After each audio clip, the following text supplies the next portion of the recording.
I'm Liyana Hassanel and this is Nightline. The top stories. Tun Abdul Taib Mahmud safe at home, receiving treatment, says Sarawak Police Chief. And woman drowns, 3 others still missing in water search incident in Bidor.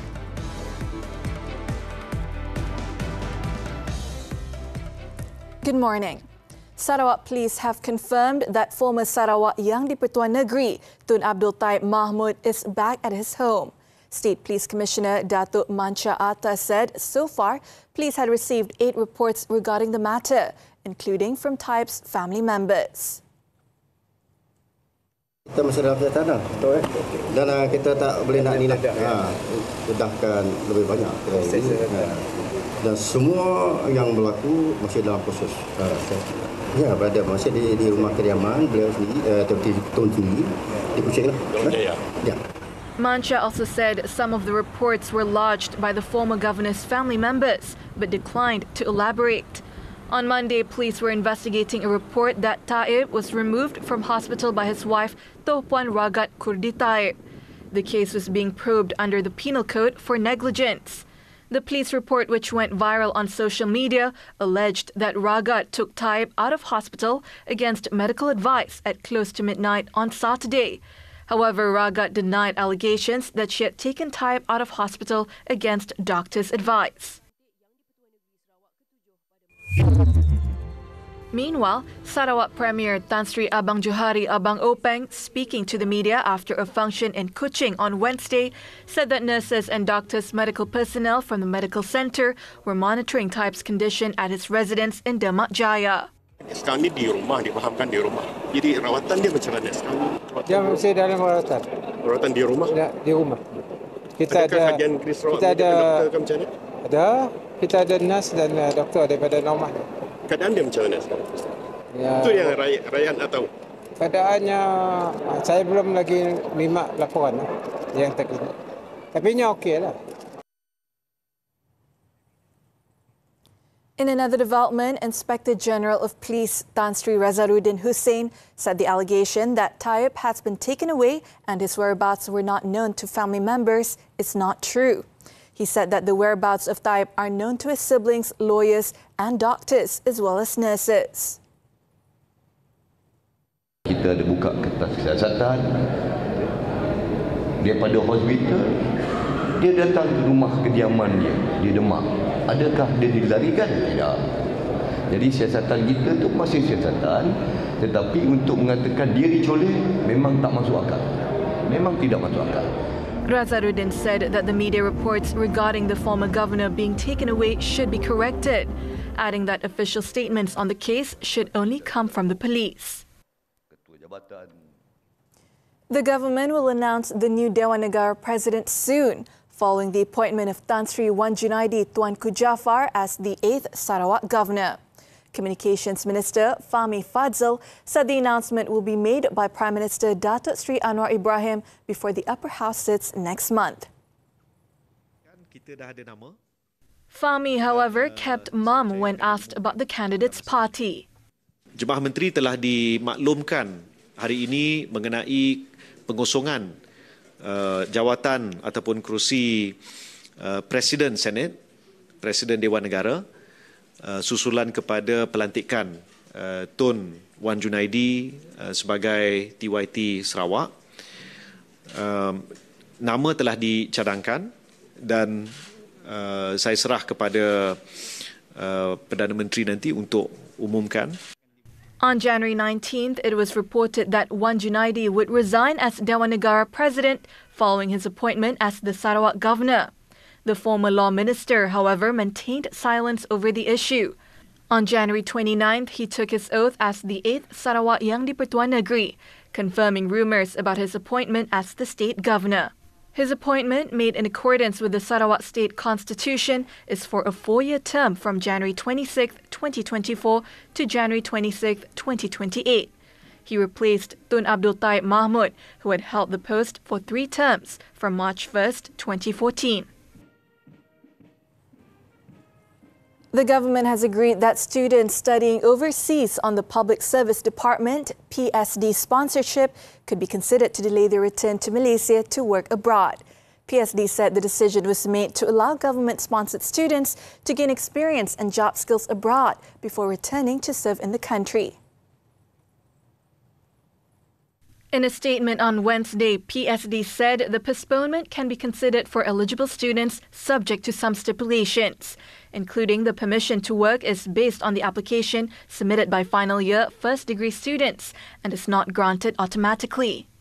In addition, the postponement period is not more than 3 years, and loan-sponsored students are required to repay the loan amount in monthly installments during the period. PSD said the period of working abroad will be referred to as the period of service bond stipulated in the agreement. For loan-sponsored students, it said the loan repayment adjustment is based on the employment sector in the country and is only allowed once after the student returns to Malaysia, subject to the conditions set. In Perak, a 37-year-old woman died in a water surge phenomenon in Kampung Poh Bidor, while her 3 children, aged from 2 and 7, are still missing. State Fire and Rescue Department spokesperson said the search and rescue operation to locate the 3 siblings will resume on Thursday, after it was temporarily suspended at 7:30 p.m. on Wednesday due to safety concerns. In the 4:03 p.m. incident, 7 individuals consisting of 3 women and 4 children were having a picnic near the river before the water surge incident occurred. Stranded on a sandbank in the middle of the river, all 7 were swept away by the powerful current. The missing siblings have been identified as 2-year-old Hanu Marisa Azam, 4-year-old Hafi Muhayyad Azam, and 7-year-old Hana Michaela Azam. The body of their mother, Azura Bani, was recovered by villagers at 4:30 p.m., about 1 kilometre from where she was last seen. 3 others, 38-year-old Aslinda Bani, 33-year-old Hernani, also an Indonesian, and 11-year-old Muhammad Adam Mukrish Rozi, escaped unhurt in the incident. Dive into the electric revolution. Buckle up for a high-voltage conversation on innovation, sustainability, and the electrifying road ahead. Explore the transformative landscape of electric vehicles on cutting-edge technology and the strategic vision driving the industry's future. With Executive Director of GBT Sendirian Berhad, Wan Ahmad Wan Omar at 5 p.m. this Saturday on TV3 and live HD stream on Tonton. Toll exemption will be given to users of Class 1 private vehicles on February 8th and 9th in conjunction with the Chinese New Year. In a statement on Wednesday, the Works Ministry said highway users can enjoy the toll-free travel from 12:01 a.m. on February 8th to 11:59 p.m. on February 9th at toll plazas, except the Bangunan Sultan Iskandar Toll Plaza and Tanjung Kupang Toll Plaza in Johor. The ministry said the 2 days of toll-free travel would have an estimated financial implication of 42.99 million ringgit. The initiative is in line with the aspirations of the unity government, which focuses on the welfare of the people and reducing their cost of living. The ministry also advised highway users to take advantage of this toll waiver to better plan their journeys and to abide by the issued travel time advisory. They are also advised to ensure that they have enough balance in their touch-and-go cards and e-wallets.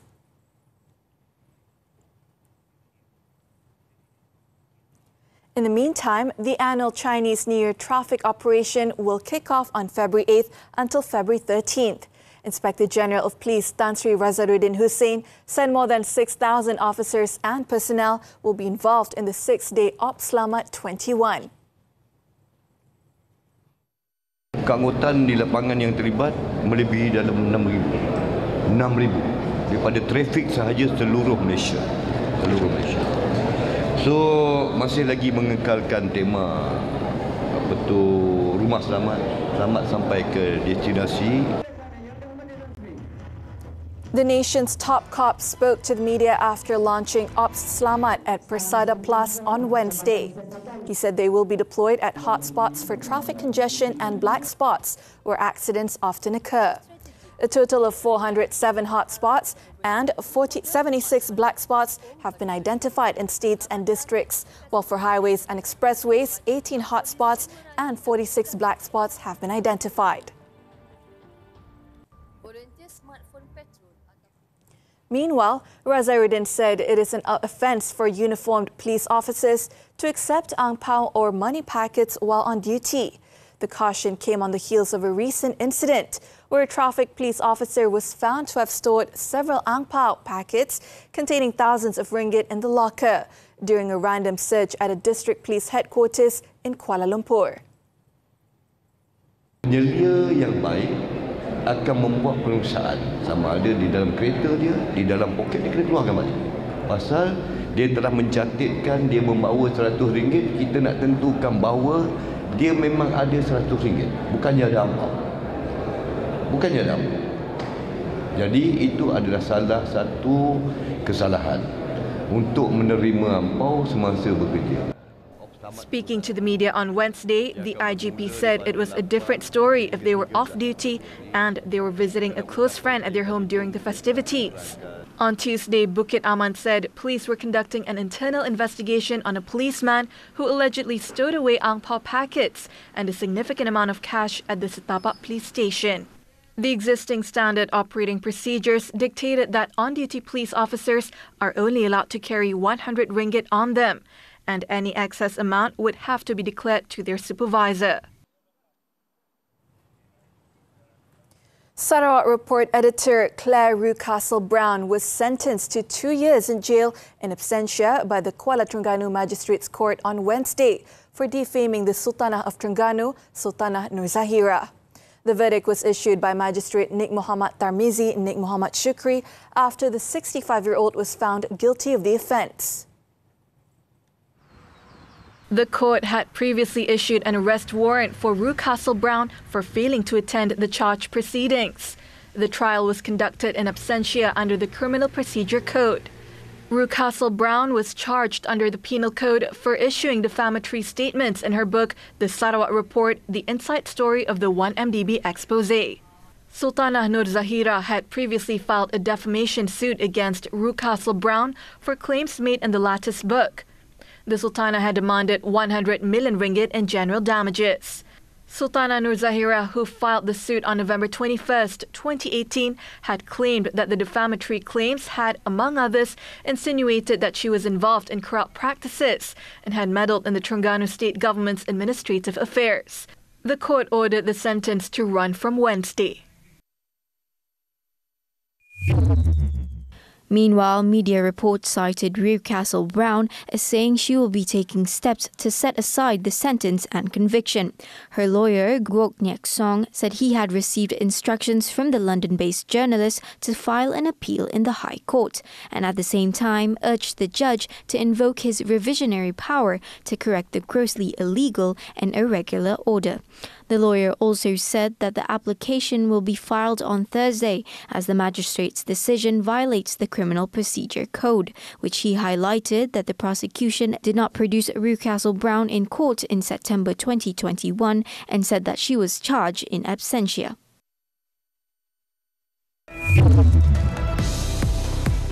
We're going for a short break. When we return, twin blasts killed 24 on eve of Pakistan election. Money Matters is back with a new season.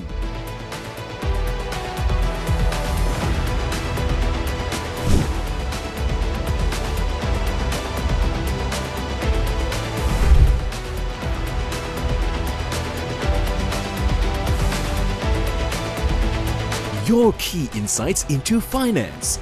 Money Matters. Every Saturday, 5 p.m. Only on TV3 and stream now on Tonton.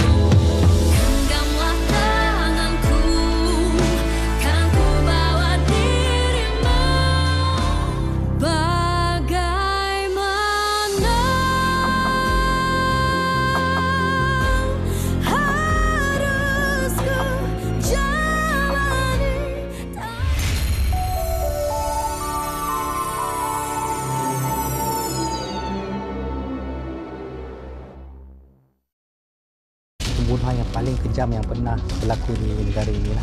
Dia diseksa. Itu yang saya tak boleh nak lupa. Keadaan masa tu nampak kelam kabut sikit. Memang sedih. krisis itu menggemparkan negara. Ada sesuatu sedang berlaku di sana lah. Kita nak cari kebenaran. Menyoroti kes-kes yang pernah menggemparkan dunia dan Malaysia, segalanya akan dirungkai dalam Fail Mahkamah setiap Rabu 9 malam. Terbaharu di TV3 dan stream sekarang ditonton. The foreign news.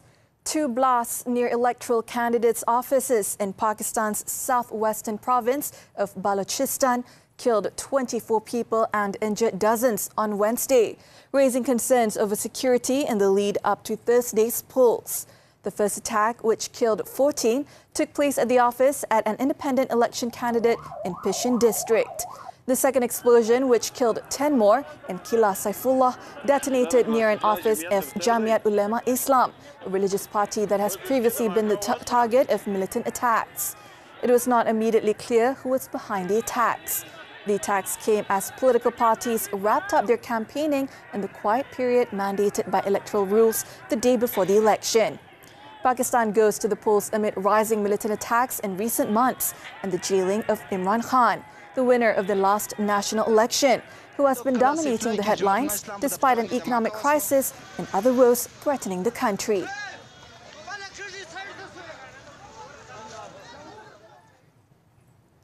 Zionist forces intensified their attacks in the southern Gaza city of Rafah overnight as their fighter jets struck 3 homes, killing 24 Palestinians and wounding dozens more. Rafah, home to more than half of the 2 million Palestinians who have been forced out of their homes across Gaza, was designated a safe zone by occupation authorities. However, in recent days, they have vowed to move their military offensive into the area. The heightened pressure on Rafah comes amid intense ceasefire talks between Hamas and Israel. According to Gaza's health ministry, the regime has killed 27,585 Palestinians in Gaza since October 7th, with a further 66,978 injured.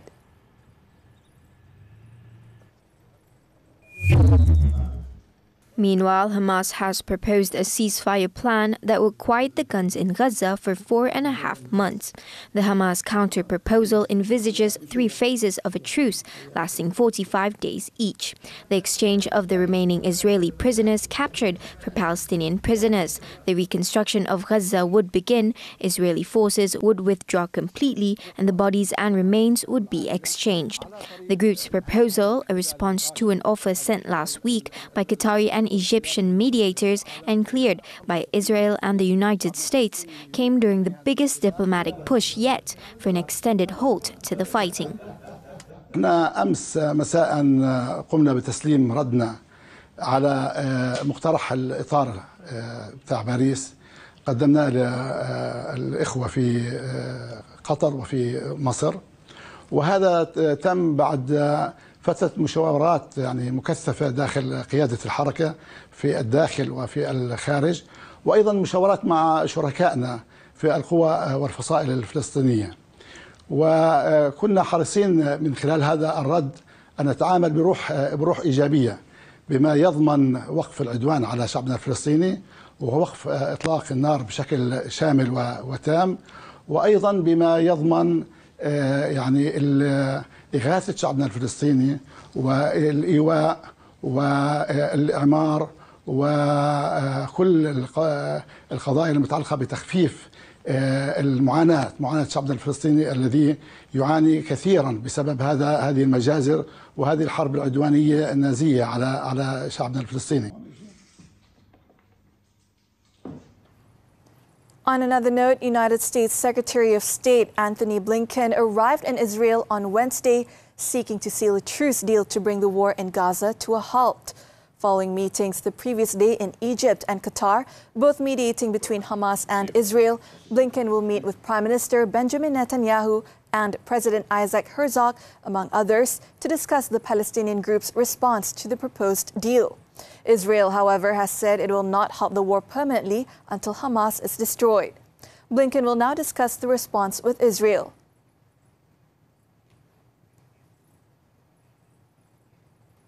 Rescuers were battling on Wednesday to find dozens of people missing after a landslide buried buses and houses in a gold mining village in the southern Philippines. The landslide struck late on Tuesday in the Davao de Oro province, trapping at least 20 people inside 2 buses used to transport mine workers. At least 28 people were on board the buses when the landslide hit, but 8 managed to escape unhurt through the windows before the mud engulfed them. Another 31 villagers were also injured, 2 of them seriously. A total of 45 people had been rescued. However, 41 people remain still missing.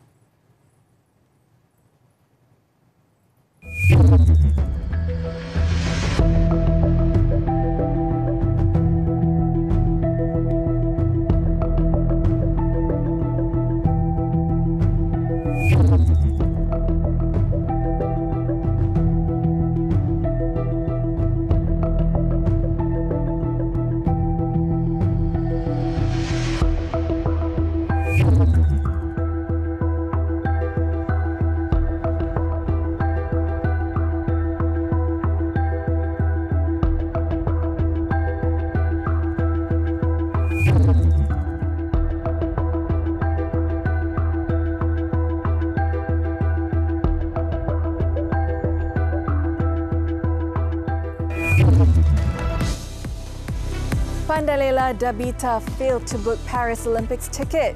Sports after this breather.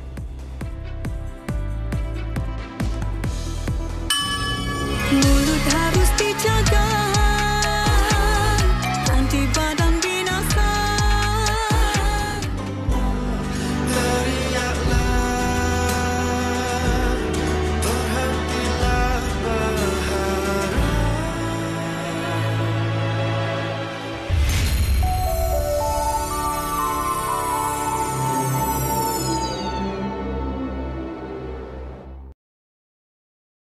Unlocking the keys to financial success. Your key insights into finance. Money Matters every Saturday 5 p.m.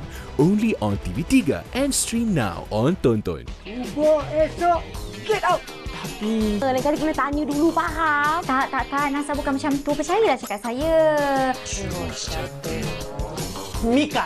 Popi. Cuba tanya dekat hotel tu kalau per jam berapa. Aku ada idea macam mana nak tangkap pencuri tu. Check in untuk jenaka 5 bintang dengan Boleh Saya Bantu setiap Khamis hingga Sabtu 9 malam.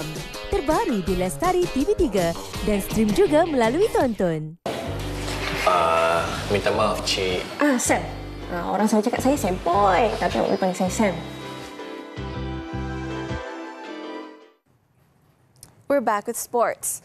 A triceps injury suffered by national elite diver Nurdabita Sabri dashed her hopes of securing a slot for the 2024 Paris Olympic alongside Datuk Pandalela Rinong. At the World Aquatics Championships in Qatar on Wednesday, the duo finished in 12th place out of 16 diving pairs in the synchronized 10-meter platform event. The top spot was clinched by China's Chen Yushi Chia Hongchan, followed by North Korea's Kim Mi-rae Jo Jin-min, while Great Britain pair Talson Lois Spandolini Sirix finished third. To qualify for the Olympics, Pandalela Dabita need to finish among the top 4 in the competition.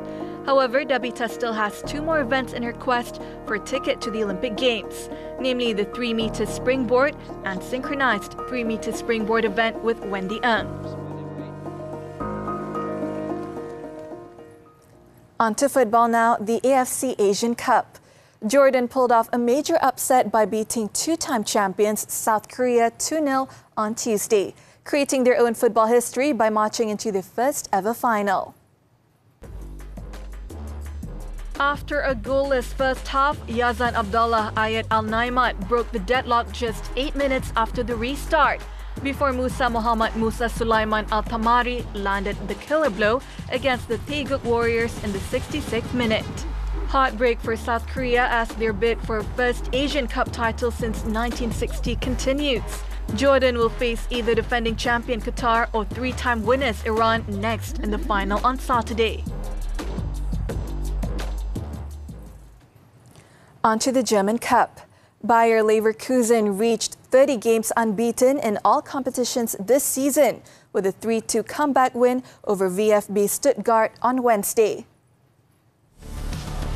Stuttgart took the lead in the 11th minute when Valdemar Anton got away from his marker and headed the ball into the far post. Leverkusen, however, equalized early in the second half through Robert Andrich's remarkable long-range effort. The visitors restored their lead in the 58th minute, but Amin Adli levelled again for Leverkusen 8 minutes later. Jonathan Tah then scored the winner in the 90th minute to send Leverkusen through to semi-finals with an epic 3-2 comeback win.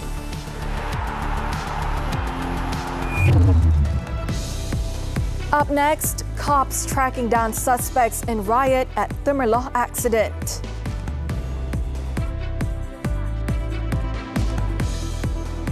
Learn strategies for staying ahead in the financial battlefield.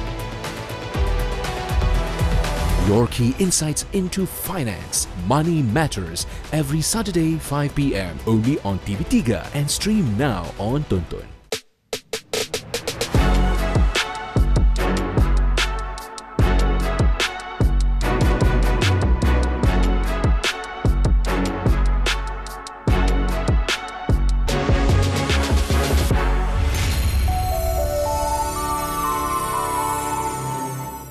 Mereka hanya ada 7 hari untuk menyempurnakannya.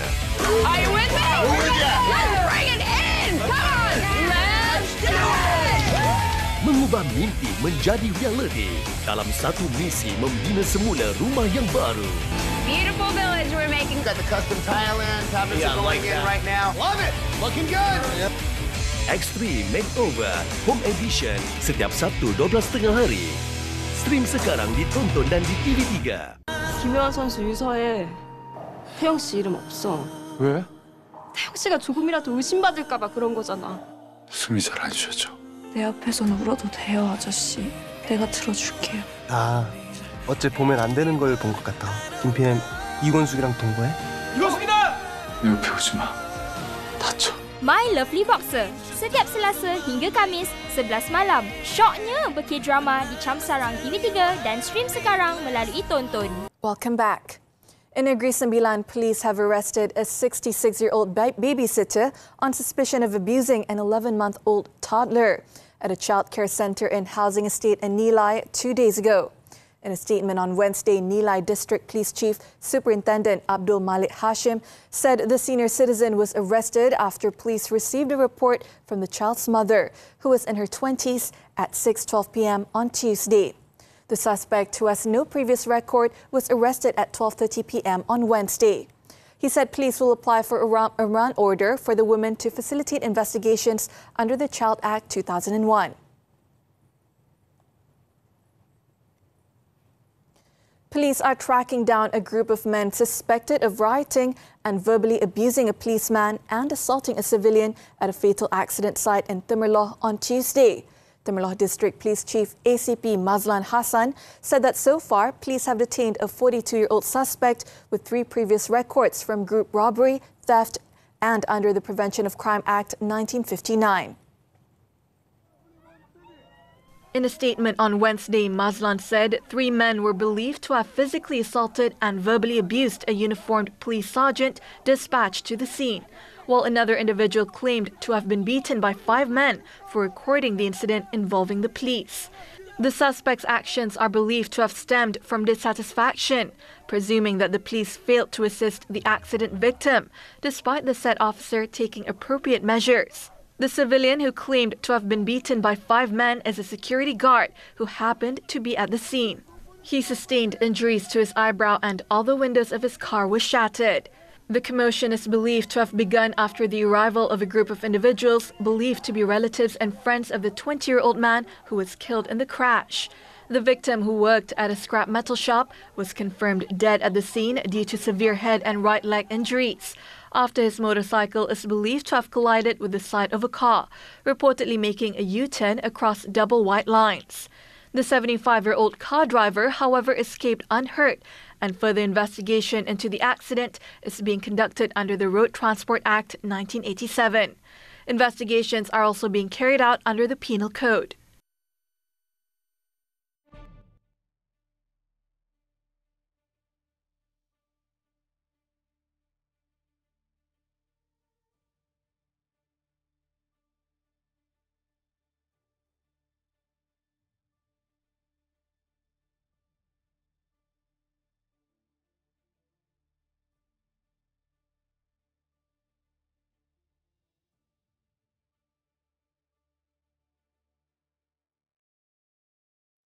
As we wrap up Nightline this time around, let's take a look at Chinese opera performers, both young and old, as they make their final preparations for the upcoming 2024 Spring Festival Gala.